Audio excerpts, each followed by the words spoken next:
What's going on, guys? This is Chandler Smith, and this is my brand new 5-unit apartment complex that we're about to close on in 1 hour. And today I'm gonna run you through all of the numbers, how I found the deal, how we put it together, and what the end return is going to be, and everything else in between. So with all of that being said, let's jump into it. All right, guys, if you're new to the channel, my name's Chandler, and I've been investing in real estate for the last 9 years. I currently, well, I guess now I own over 180 units of residential real estate, because today in about 1 hour, we're gonna go in and close on 4 different fourplexes, all of which I'm gonna run you through and run through the numbers on each of them. Now, they're gonna be individual videos, but today we're gonna talk about this one. I've called it a fourplex as I've done videos on the fact that I got it under contract. However, it's actually a 5-unit apartment complex.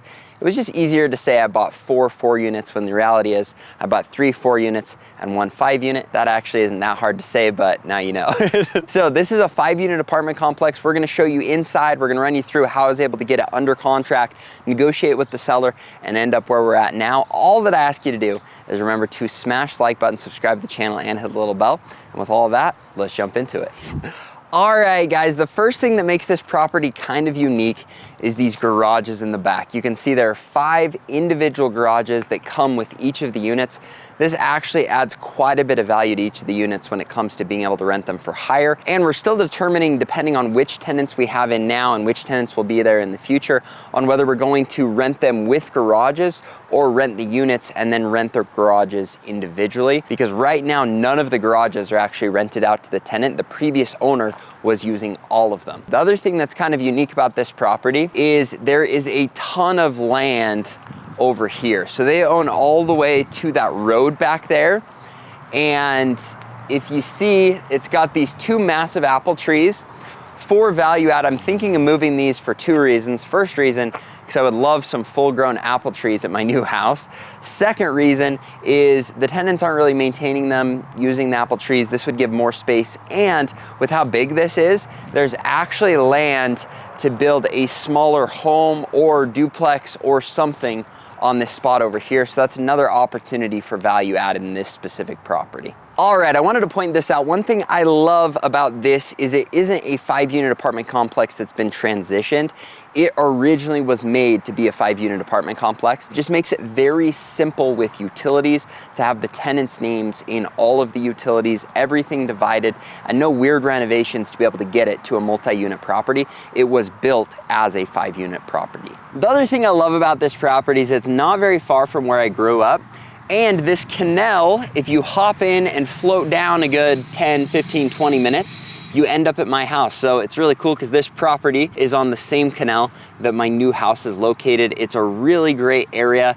And I don't know, all around, I love the location. Now, a lot of people are probably wondering, Chandler, what are the numbers behind the deal? Was it an emotional purchase or was it a good purchase? And I will tell you right now, especially for the market we are living in, I think this was an absolutely incredible purchase.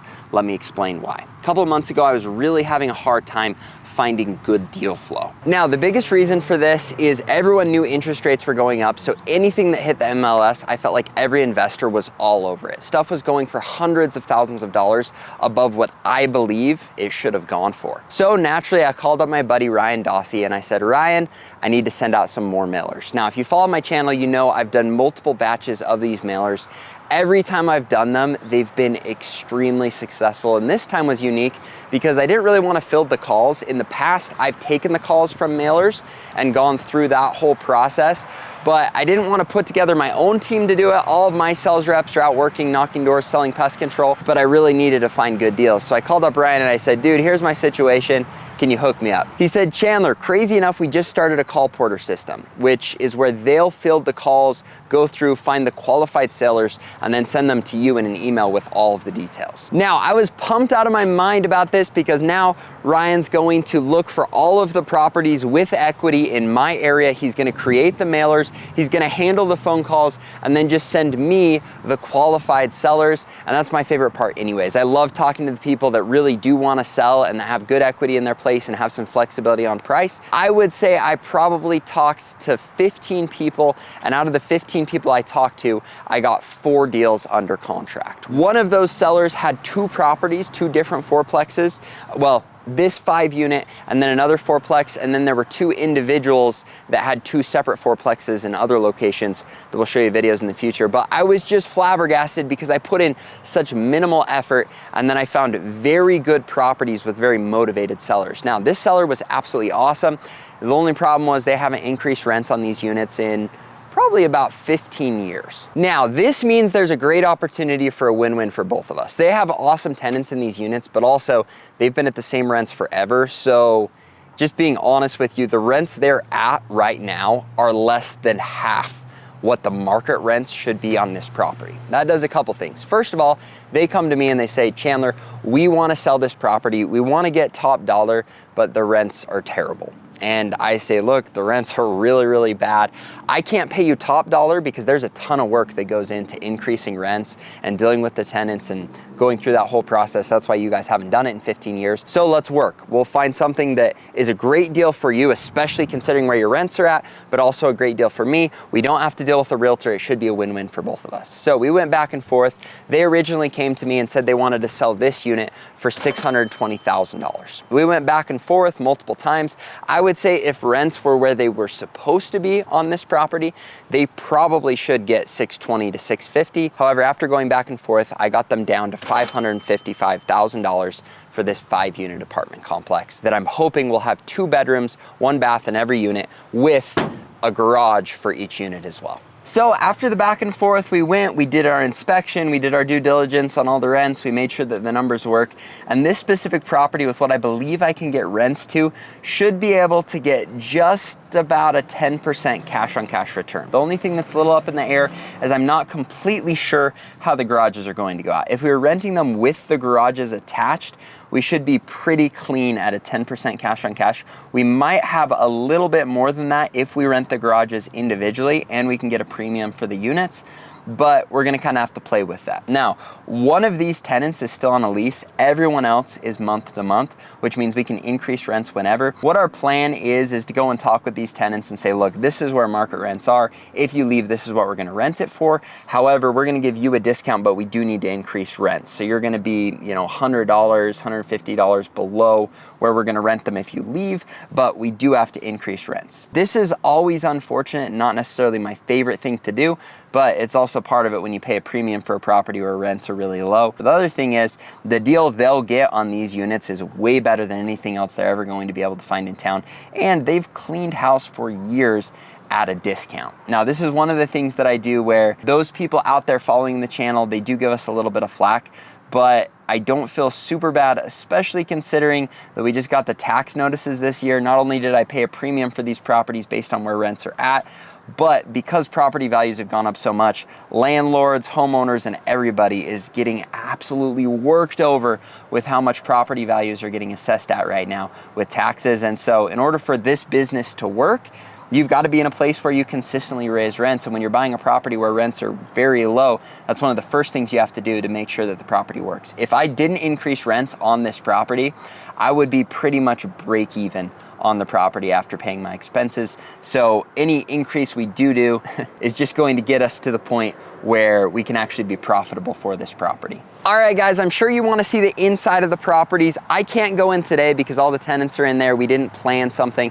And anytime you're going to go inside the property, you need to give them 24-hour notice. However, I did get to inspect all of these units. And so we're going to kind of walk you through and show you some of the units. Now, each of these units is set up where they could be a 2-bedroom, 1 bath. You'll see on some of these that we're showing you, they have this little divider in the bedroom where you can see it used to be 2 rooms and they made it just 1 bigger room. Now, if you divide it, they are going to be a smaller 2-bedroom, but just the way things are, if we go that route, they will be substantially more profitable because you can charge a lot more for a 2-bedroom, especially if you've got a smaller new family. It's gonna need a little bit of work in some of these units, but overall they're extremely clean, very well taken care of. And that's one thing I love about dealing with some of these older owners that have owned these properties for years, is they just do a really good job.